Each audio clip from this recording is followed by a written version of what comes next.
स्वागत है आप सभी का कैरियर स्पार्क में। आज के वीडियो में पीजीटी प्रवक्ता हिस्ट्री के सिलेबस को डिस्कस करेंगे। यह जो सिलेबस है वह 2016 का सिलेबस है, अभी 2020 का सिलेबस नहीं आया है। 2020 में लगभग 20,000 वैकेंसी आने की पूरी उम्मीद है और इसका नोटिफिकेशन सितंबर में आने के चांसेस हैं। इसलिए आप 2016 के सिलेबस के बेस पर अपनी तैयारी स्टार्ट कर दें। चेंजेस बहुत कम होते हैं यदि होता है तो, इसलिए आप इसके बेस पर अपनी तैयारी स्टार्ट कर दें बिना किसी टेंशन के। हिस्ट्री के सिलेबस को हम पॉइंट टू पॉइंट डिस्कस करेंगे, तो चलिए स्टार्ट कर लेते हैं। हिस्ट्री का जो सिलेबस है वह कई पार्टों में डिवाइडेड है। पूरा ऐतिहासिक संस्कृतियाँ, इसमें पूरा पाषाण युग, मध्य पाषाण युग, नव पाषाण युग, इन तीनों युगों की क्या क्या विशेषताएं हैं वे आएंगी। उसके बाद सिंधु घाटी की सभ्यता में नगर नियोजन, धार्मिक, आर्थिक, सामाजिक जीवन आएगा। वैदिक काल में वैदिक काल एवं उत्तर वैदिक काल, सामाजिक दशा, धार्मिक दशा, आर्थिक और राजनीतिक दशा वैदिक काल की आएंगी। बाद आएंगे कौन कौन से धार्मिक आंदोलन चले हैं, जिसमें जैन धर्म, बौद्ध धर्म, भागवत धर्म, शैव, हिंदू, इनके ये सब धार्मिक आंदोलन चले हैं और इनमें पुनर्गठन में शंकराचार्य की योगदान किस प्रकार से रहा है वह आएगा। अब मौर्य साम्राज्य का राजनीतिक इतिहास, अशोक का मूल्यांकन, अशोक की पूरी हिस्ट्री आई, अशोक में क्या क्या कौन कौन से मौर्य साम्राज्य के राजा रहे हैं वे सभी आएंगे। ठीक है। समाज एवं सांस्कृतिक जीवन आएगा, क्या किस प्रकार से रहा है। उसके बाद गुप्त वंश के राजा आएंगे, उनका राजनीतिक इतिहास आएगा, कला, धर्म, दर्शन एवं समाज। और फिर गुप्तोत्तर काल में आर्थिक एवं सामाजिक परिवर्तन किस प्रकार से रहे हैं।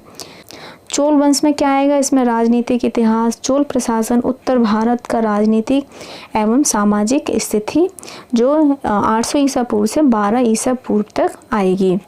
ये चोल वंश के जो राजा रहे हैं, टोटल जितने राजा रहे हैं वे सभी आएंगे। ठीक है। अब यहाँ तक भारत के जो राजा रहे हैं वे आएंगे। उसके बाद बाहरी जो आक्रमण हुए हैं, तुर्क आक्रमण यहाँ से स्टार्ट हो गए हैं। इसमें जो पहले आक्रमणकारी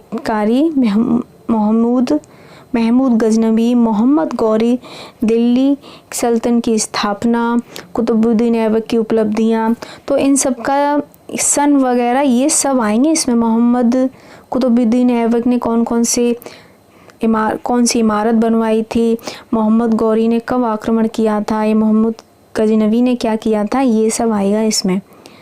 उसके बाद इल्तुतमिश का सल्तनत शासनों में स्थापना, रजिया सुल्तान का मध्यकालीन और भारतीय इतिहास का महत्व जो मोहम्मद गौरी से लेकर रजिया सुल्तान तक आएगा।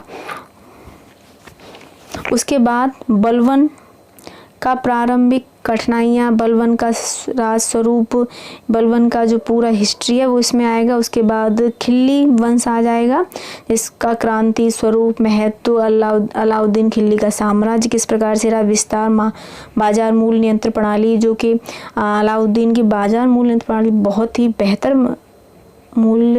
बाजार मूल्य नियंत्रण प्रणाली रही है वह आएगी। उसने कौन कौन से भू राजस्व सुधार किए हैं, दक्षिण जीवन, ये अलाउद्दीन खिल्ली का आ जाएगा। फिर आता है तुगलक वंश। तुगलक वंश में गयासुद्दीन तुगलक, मोहम्मद बिन तुगलक, इन सब का जीवन परिचय और उपलब्धियां आएंगी। फिरोज शाह तुगलक और जो उसके बाद जो तैमूर का आक्रमण हुआ उसका क्या प्रभाव पड़ा है, बहमनी राजवंश, विजयनगर, सैयद लोदी वंश, मुगल वंश भी काफ़ी इम्पोर्टेंट है। मुगल वंश में हुमायूं, जहांगीर, शाहजहां, औरंगजेब, इन सभी का राजनीतिक, सामाजिक और आर्थिक किस प्रकार से इनके राज्य में रही है, इनके शासनकाल में, वो सब आएगा।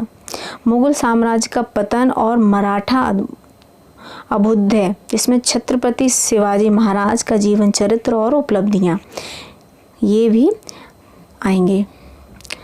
अब है आधुनिक कालीन भारतीय इतिहास। इसके अंतर्गत भारत में ईस्ट इंडिया कंपनी का आगमन किसके शासन काल में हुआ है, उन्होंने कौन कौन सी सबसे पहले स्थापित की थी अपनी कंपनी, कहाँ की थी, वे सब आएंगे।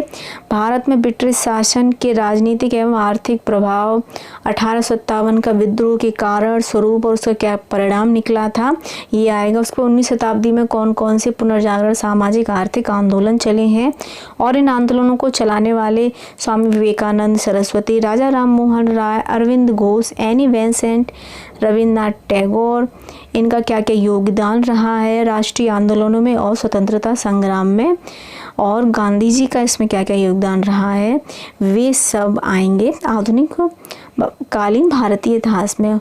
और उसके बाद देश का विभाजन और भारत, उसके देश का विभाजन और उसके बाद का भारत 2000 तक, तो 2000 तक इन्होंने दिया हुआ है। यहाँ तक हिस्ट्री आएगी। इसलिए आप हिस्ट्री के लिए आप अपने ग्रेजुएशन और एमए का जो बुक्स हैं उनको लीजिए। कुछ जो बुक्स इम्पॉर्टेंट हैं बाहर से आप परचेज कर सकते हैं। फर्स्ट ऑफ ऑल आप अपनी ग्रेजुएशन की बुकों के अकॉर्डिंग ही स्टार्ट करिए। पीजीटी के एग्ज़ाम में नेगेटिव मार्किंग नहीं होती है और इसमें जीके का भी कोई क्वेश्चन नहीं आता है।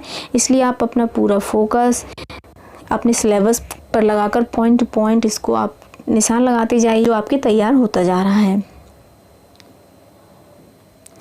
वीडियो को लाइक और शेयर कर दें, चैनल को सब्सक्राइब कर दें, बेल आइकन प्रेस कर दें, जिससे आपको नोटिफिकेशन मिलती रहे। मिलते हैं नेक्स्ट वीडियो में। Thanks for watching.